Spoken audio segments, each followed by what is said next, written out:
Brandel Chamblee on loan from the Golf Channel. I was watching last night live from the Masters. Brandel, of course, was on there, Rich Lerner. And you guys you were dissecting Bryson DeChambeau on the driving range. I mean, that looked violent there. Did it look violent to you? And what do you expect out of him this week?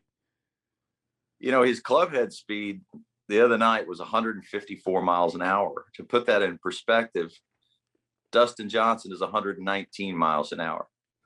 I mean, the difference there, it would be the difference between, I don't know, Dustin Johnson and somebody who just picked up the game or something. I mean, even if he just swung what he's been averaging all year, which is 133rd, the difference between Dustin Johnson and him is 15 miles an hour. That's the difference between Dustin Johnson and Jim Furyk or Brendan Todd. So what do I expect? I don't know. If he takes that 150 mile an hour club head speed out on the golf course, he's going to be chipping to, he said he could drive number one, right? He's going to be chipping to 5. He will literally be chipping to all these. If he has any semblance of accuracy with that, it'll be unlike anything we've ever seen before in the game. But he's also talking about this secret weapon in his bag that nobody knows about. Yeah, well, I think he's pretty good at working his brand. I think he's really good at that. He's good at teasing us and piquing our interest. It has to be a driver. I don't know what else it could be. Well, he did mention Cobra quite a few times when he was talking about. He's good at that. Yeah. He's good at product placement. Yeah, absolutely. He's really, really good at that. Listen, if someone was going to give me a free Bentley, I'd probably work it. I'd probably work it in too. I'd go, this is, I'd say it's not the Cadillac of swings, it's the Bentley of swings. I'd figure out a way to get it in. I would. Is this a good thing? Is this what golfers now are going to try to emulate? Yes, I think it's the tip of the iceberg because, when Tiger Woods came along, nobody could you can't replicate Tiger Woods. You just couldn't. You can't have his imagination. You can't have his speed. You can't have his accuracy, and you can't have his mind. But what Bryson is doing, there's an absolute roadmap for this. And college kids and young amateurs, they're paying attention and they know this roadmap. They can see it in all of these information gathering devices. They can see it on force plates. And so they know how to move like Bryson's moving because, we saw Bryson. He was swinging 117 miles an hour a few years ago. Now he's 154 miles an hour and he's told everybody how he's done it. So the roadmap is there and we're going to see more and more of this.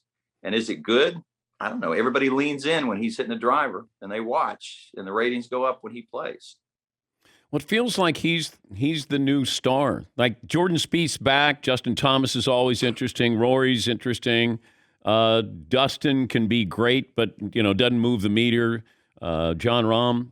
Like people who don't know golf, it feels like it's like when you wait for Barry Bonds to come to the plate. You get to watch DeChambeau come to the plate 18 times, during a round. That's very much what it's like. I mean, those analogies have been drawn. Distance is always, alluring. Everybody leans in. John Daly came along and it was, 1991. Nobody forgets what happened there. But, John Daly didn't, let's just say, quite have the discipline of Bryson DeChambeau, right? And Bryson DeChambeau is also working into this golf swing accuracy elements. And he keeps trying to get better and better and better. So, golf has never really quite seen anything like Bryson. He's much longer in proportion to his fellow peers than John Daly was, longer than Nicklaus was, longer than Tiger. Well, he and Tiger, when Tiger first came out with a combination of accuracy, it's kind of similar to what Tiger was doing in 97. But I remember when Tiger first happened on the scene and he was very successful. And I was talking to Fred Couples. And I said, can that swing hold up? He said, no, it can. Eventually you slow down. Your body just can't take the torque, whatever weight you put. Like, how long does DeChambeau have? What's his window of opportunity here? Well, the thing with Tiger is that we don't know if some of those injuries came from the gym, but I suspect a lot of those injuries came from him restricting with his lower body. Tiger hardly turned his hips and created that massive coil But if you do that, you put so much pressure on your back. And so it really was an accident or an injury rate waiting to happen. Yeah. Bryson isn't doing that. He's swinging the way not Fred Couples. He's swinging the way Bubba Watson or Phil Mickelson have swung, where he fully turns his hips. Okay, so that's less injurious on the body. It puts less stress on the body. So I hear people say that it looks injurious. I don't see it that way. I think he could go on. Obviously, his swing will slow down as he gets older, but that's not he's in his 20s. He's got another 10, 15 years of this. But it looks so violent. I think his back is going to go right through his sternum. Right? Yes, but look, Jamie Sadlowski is a player he's copied. Kyle Berkshire is a player he's copied. These are long drive guys. I pay quite a bit of attention to Kyle and Jamie. I've never seen Jamie get injured. I've never seen Kyle get injured. Yeah. I just don't see those guys getting injured because they don't restrict, and they fully release. And by the way, Bryson is paying, because Bryson, you've heard him talk about wanting to live to be 120 or 30. You heard him say these things. Like he's not planning on getting injured and hanging it up anytime soon. I mean, this guy has got. But Brandel, you know who he reminds me of Elon Musk. Like that's a great analogy. I almost made it last night. I went Sylvester Stallone riding Rocky last night, but Elon Musk, and he reminds me of Elon Musk in a lot of ways. One, Elon Musk, after he made all the money on PayPal, bet it all on SpaceX and Tesla. Bet it all. I mean, took this huge risk.